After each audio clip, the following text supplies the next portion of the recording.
Oi, gente, estou aqui para falar da 8ª edição do Olhar de Cinema, Festival Internacional de Cinema de Curitiba, que aconteceu entre os dias 5 e 13 de junho, e eu estive lá para fazer a cobertura para o Cinematório. Aqui eu vou falar para vocês um pouco dos meus destaques e também sobre a premiação que aconteceu no dia 12 de junho.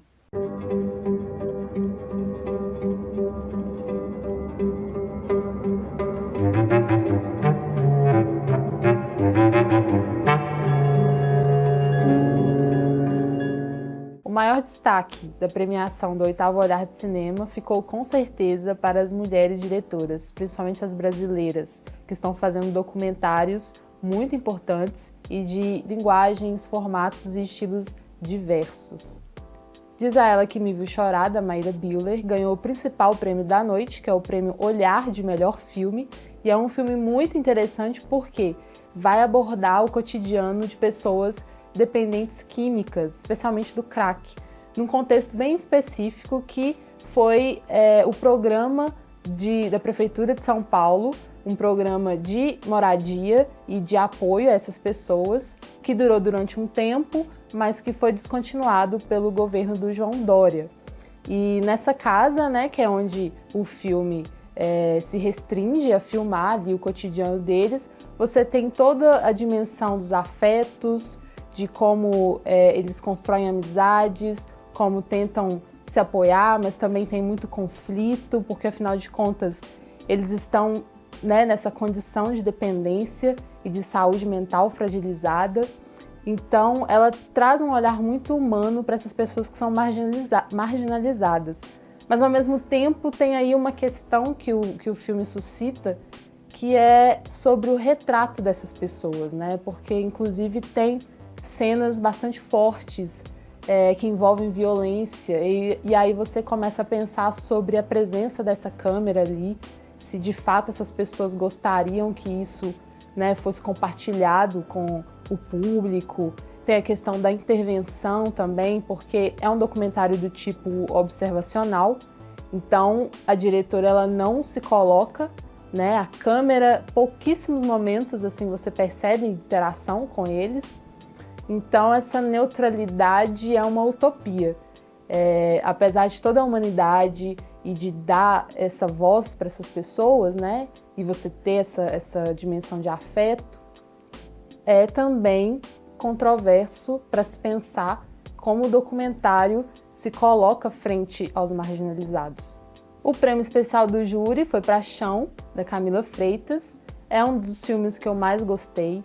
Ele é um filme que vai falar sobre o movimento dos trabalhadores rurais sem terra e ele acompanha o cotidiano também dessas pessoas de uma forma muito bacana, assim, cria um certo distanciamento, você percebe que você está acompanhando, mas tem toda uma construção para te mostrar como que essas pessoas interagem, a luta delas, o quanto que é importante que elas fazem.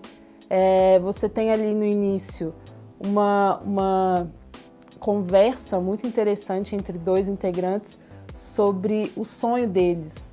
E a partir disso, o filme vai se desenrolando para mostrar o que eles fazem para conseguir realizar esse sonho, né? Que é a luta, que é ter a sua terra, que é fazer agricultura familiar.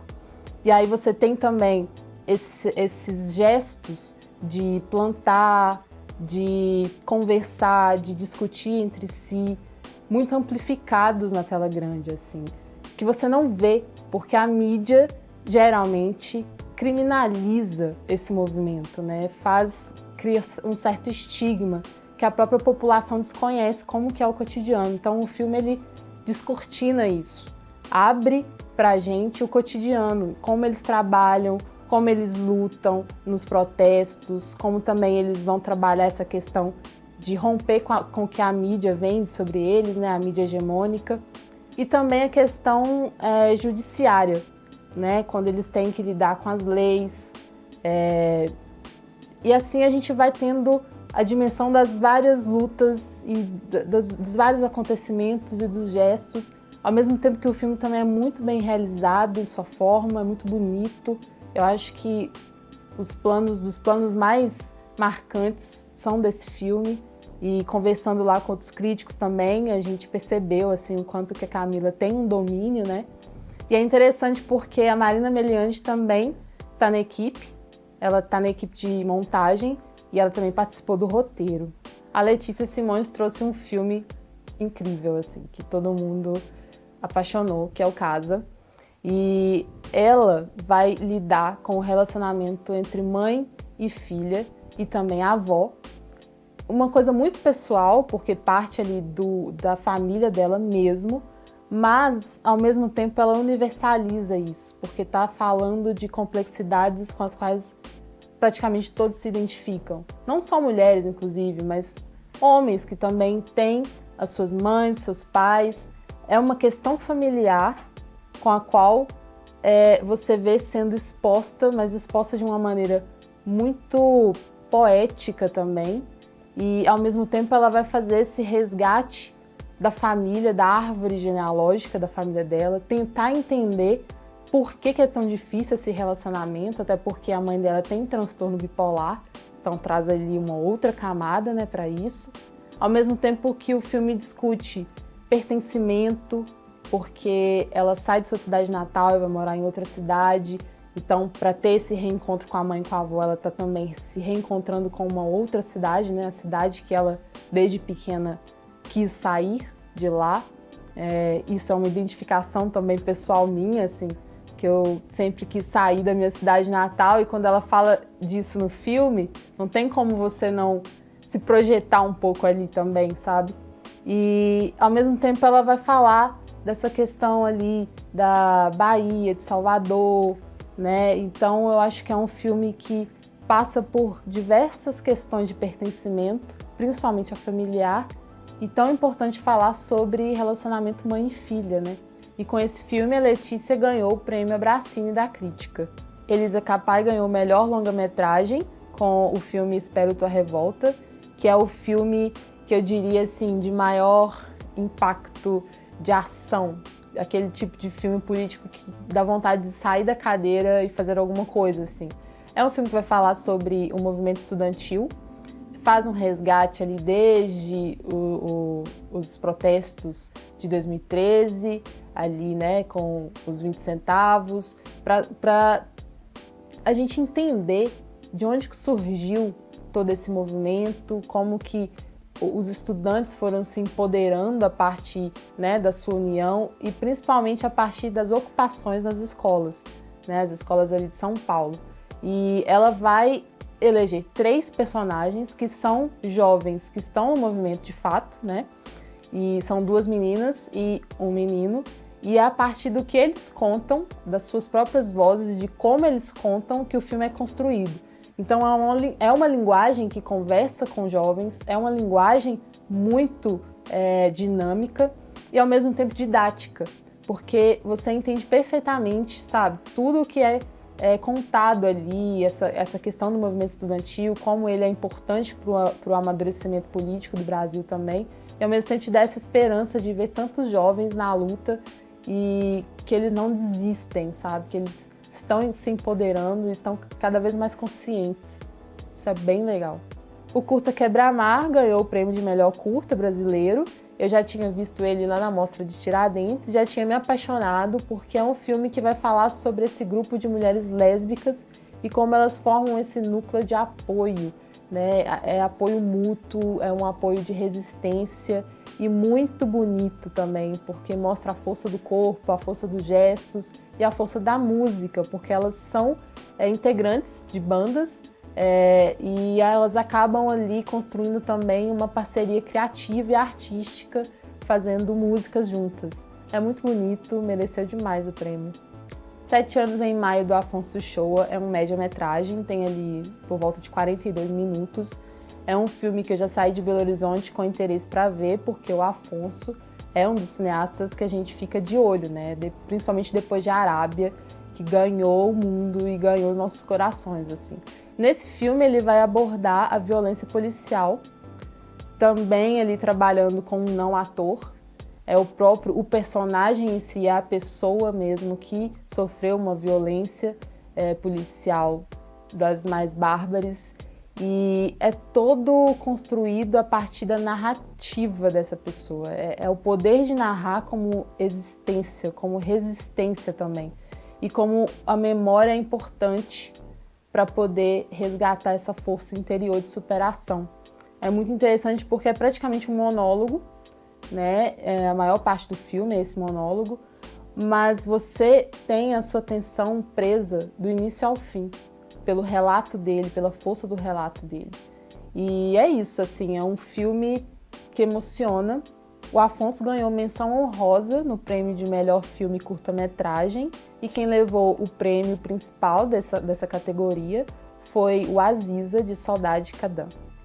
Pela mostra Outros Olhares, quem ganhou foi No Salão Jolie, de Rosine Mbacan, um filme muito legal também, porque tem essa personagem central, que é uma cabeleireira que mora em Bruxelas, uma mulher negra de Camarões, e nesse salão, que é bem pequenininho ali, de apenas uns 8 metros quadrados, acontece toda a interação, toda a troca, toda a resistência de pessoas que são negras e que estão ali em Bruxelas como estrangeiras, até vistas de forma exótica, porque, por exemplo, tem uma cena no filme que é de um comentário muito pungente, que é quando elas estão ali trançando o cabelo, fazendo os penteados afro, tão importante para a identidade negra.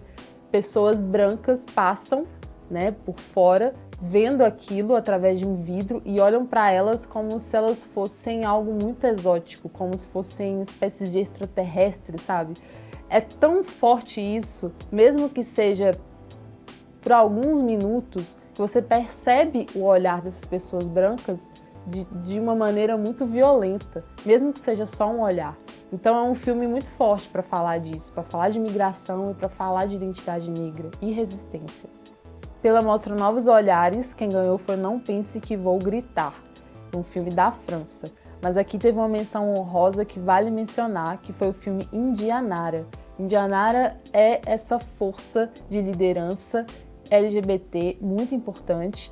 Ela é a personagem que guia o documentário e ela vai falar dessa luta constante como mulher trans lá no Rio de Janeiro, principalmente, porque ela é uma das fundadoras da Casa NEM, que é uma casa que dá apoio a pessoas LGBT em situação de vulnerabilidade, né? E ao mesmo tempo que está falando muito da Indianara, a luta dela se encontra com Marielle. Então a gente tem cenas da Marielle ainda viva ali nos protestos e lutando junto. Isso emociona pra caramba, né? Porque a gente sabe o que aconteceu, o assassinato da Marielle, que até hoje a gente não tem a resolução disso. E ver isso na tela grande acaba tendo, sabe, um impacto emocional bem profundo, assim. E também no filme vai abordar essa questão do assassinato, um pouco rapidamente, mas de forma muito interessante, assim, porque como essas duas mulheres se cruzam na luta, sabe? Isso é muito legal. É um filme um pouco pessimista no sentido de que vai terminar com essa realidade dura, que foi a eleição do Bolsonaro, e aí não teria como transformar isso em algo que fosse, né, esperançoso, porque a gente sabe que para a luta LGBT é um grande problema para enfrentar. Então, ao mesmo tempo que tem esse pessimismo, na verdade você sente que com a força dessas pessoas elas vão continuar. E isso é o que importa. Indianara tem direção de Aldé Chevalier Baumel e Marcelo Barbosa. E entre os meus destaques pessoais, começo elegendo aqui o programa da Germane Dulac, que foi dentro da mostra Olhares Clássicos, né? A Germane Dulac, para quem não conhece, é uma pioneira das mais importantes do cinema. Ela operou ali na passagem do cinema mudo para o cinema sonoro e foi uma das precursoras do surrealismo. A gente, inclusive, tem um podcast sobre ela, recomendo muito que vocês ouçam para saber mais sobre o cinema dela, que é super sofisticado, mesmo que fosse ali nos primórdios do cinema, que é super interessante. Além de ser feminista, teórica e também jornalista e crítica de cinema. Então, ela, além de realizar, ela estava pensando e produzindo sobre cinema. Uma mulher fantástica. E lá eu pude ver 3 filmes dela, 2 curtas e um média-metragem. O média O Cigarro foi um dos melhores filmes vistos lá no Olhar. Também vi Conhecendo o Grande e Vasto Mundo, de uma diretora russa super importante, que é a Kira Muratova, o primeiro filme em cores dela. Ela vai falar ali de um triângulo amoroso, mas de uma maneira muito inventiva. Vale a pena ser visto. Dentro da mostra Olhares Brasil, que foi uma novidade do Olhar deste ano, né? Uma mostra inteiramente dedicada a filmes brasileiros, eu vi o novo filme do Marcelo Gomes, Estou Me Guardando para Quando o Carnaval Chegar. Esse filme é um documentário que vai falar sobre a questão da produção de jeans, que é intensa no agreste pernambucano, uma cidadezinha pequena e que tem indústrias em cada canto, em cada casa familiar, pequenas fábricas de jeans, e todas as pessoas praticamente se dedicam a isso, assim. Mas é uma dedicação muito intensa, é uma produção de trabalho de 7 horas da manhã às 11 horas da noite, eles ali, ó, só na produtividade mesmo, pensando em melhorar de vida, pensando em empreender. E aí a gente fica sempre se questionando como isso é algo complicado para a vida dessas pessoas, porque elas pensam em melhorar de vida, mas elas não têm tempo para o lazer, não têm tempo para fazer outras coisas que não trabalhar. É só no carnaval que elas se permitem esse momento de parar e conseguir interagir, e conseguir conversar, conseguir se divertir e descansar. Então, por isso o título do filme. E, enfim, foi um filme também muito marcante porque o Marcelo, ele tem uma direção muito madura e muito envolvente. Também destaco de novo outra vez, da Romina Paula, diretora argentina. Esse me pegou porque é um filme leve, meio doc, meio ficção. Assim como Casa, da Letícia Simões, parte de uma vivência pessoal da diretora, né, da família dela, de questões dela, mas que conversa muito com a gente.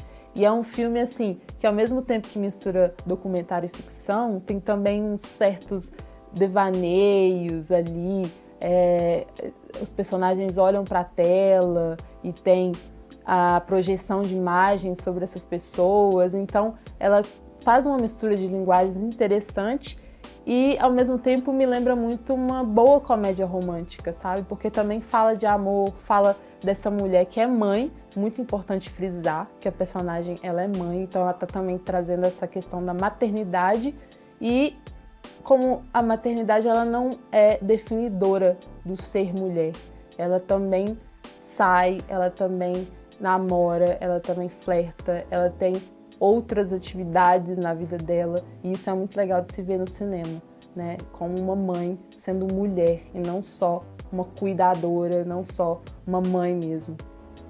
E estes foram alguns dos meus destaques da 8ª edição do Olhar de Cinema. A programação em si é uma programação extensa de filmes diversos, de nacionalidades diversas e de linguagens diferenciadas. Então, uma programação muito rica. É uma curadoria muito diferenciada e fiquei fã do Olhar de Cinema. Então, é isso, pessoal. Espero que vocês tenham gostado e anotem aí as sugestões dos filmes que, quando forem lançados ou tiverem a oportunidade de ver em mostras, em outras ocasiões, em outras oportunidades, não percam. Ah, e não se esqueça de se inscrever no nosso canal, dar seu joinha e compartilhar para todo mundo aí acompanhar a nossa cobertura e o nosso trabalho aqui no Cinematório, tá bom?